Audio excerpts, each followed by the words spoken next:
भर्ती आई थी, तब से आज 2023 में भर्ती आई। फिलहाल इसकी चर्चाएं बीच बीच में होती रहती थी कि भर्ती आएगी 2022 में जब चुनाव हुआ, माननीय भाजपा की सरकार बनी, मुख्यमंत्री द्वारा घोषणा की गई कि हर 2 साल पे 20 से 25 हज़ार भर्ती हम पुलिस की देंगे। भर्ती नहीं दी गई, कोविड आया बीच में, कोई बात नहीं, संकट था, पूरे देश पे संकट था, हम लोग भी उसको झेले।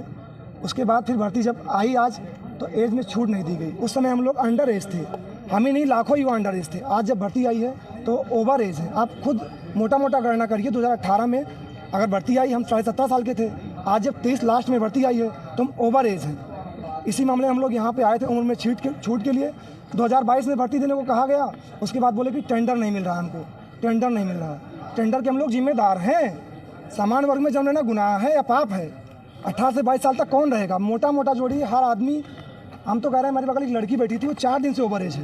इस तरह वो रो रही थी, शाम तक घर नहीं गई है। सर को बुला लेके आए, फिर वो देखे हम लोग के साथ कहीं घर जाने में दिक्कत हो। बस निवेदन यही है सरकार से भी, और डीएम साहब के पास में आए थे, महोदय के पास में, कि मेरी बात को आगे तक पहुँचाएँ। हम लोग को उम्र में छूट दी जाए, मैक्सिमम 3 साल, अधिकतम 5 साल। ये छूट नहीं दी गई तो छूट नहीं दी गई तो मतलब हम लोग सर 5 साल से इसी तैयारी कर रहे हैं, क्या करेंगे आप बताइए? और इसके आगे कुछ कर नहीं पाए। 10th 12th क्या करेंगे? हम लोग सिपाही में जाएंगे। मतलब इसीलिए उत्साहित थे, इसीलिए हम पैदा हुए थे। हमारे यहाँ भाई आर्मी में हैं और भी लोग हैं, हम भी आर्मी में चयनित थे, 2018 में एयरफोर्स में चयनित थे। उसको सेंट्रल गवर्नमेंट ने भर्ती को रद्द कर दिया गया। मतलब हम लोग को ट्रेनिंग पे जाना था, बैग पैक हो गया था। रिलेशन वाले जानते थे लड़का जा रहा है ट्रेनिंग पे। अब ज़्यादा कुछ ना बताएं, कुछ जगह शादियाँ भी आ गई थी, ऐसी स्थिति थी। आज उसको रद्द कर दिया गया। आज हम जब पुलिस में किसी लायक हुए हैं तो एज ही नहीं है। अभी आप लोग एक नारा लगा रहे थे, उम्र में छूट। बिल्कुल नारा है और रहेगा, उम्र में छूट नहीं तो वोट नहीं।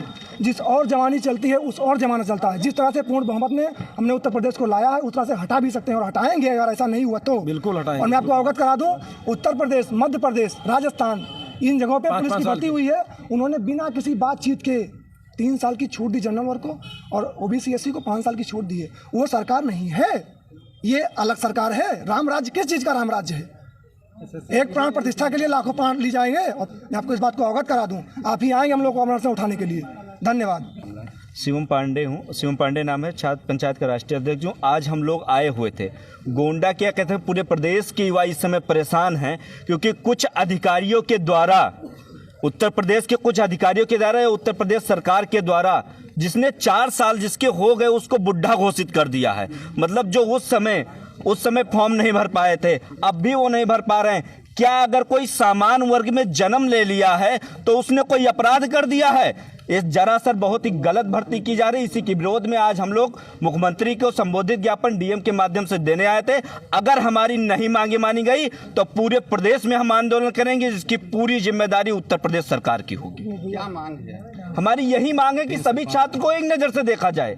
छात्र कहते नहीं है, छात्र कल का नहीं आज का नागरिक है। जो बच्चा 2018 में 43,000 समथिंग भर्ती आई थी, उस समय उसकी आयु 18 वर्ष नहीं थी, और अब इन्होंने भर्ती निकाली है तो वो आयु के क्राइटेरिया से बाहर हो गया है। तो मुझे समझ में नहीं आता है कि अधिकारी कौन सा नशा करके बैठे थे उस समय, कि खुद ही अपने पन्नों को पलट के देख लें कि गलती कहाँ पता लग जाएगा। तो आप उम्र में छूट चाहते? उम्र में छूट चाहते हैं, हम सबको एक अधिकार की बात कर रहे हैं। मैं कह रहा हूं कि किसी को 5 साल एज रिलैक्सेशन दे, हमें कोई दिक्कत नहीं है। सामान्य वर्ग को भी दे दिया जाए, सबको एक नजर से देख लिया जाए। या तो उत्तर प्रदेश सरकार एक नोटिफिकेशन जारी कर दे कि उत्तर प्रदेश में जो सामान्य वर्ग में पैदा होगा वो सीधे ले 5 रुपए खा ले, कोई भर्ती देखे ही नहीं, बात खत्म।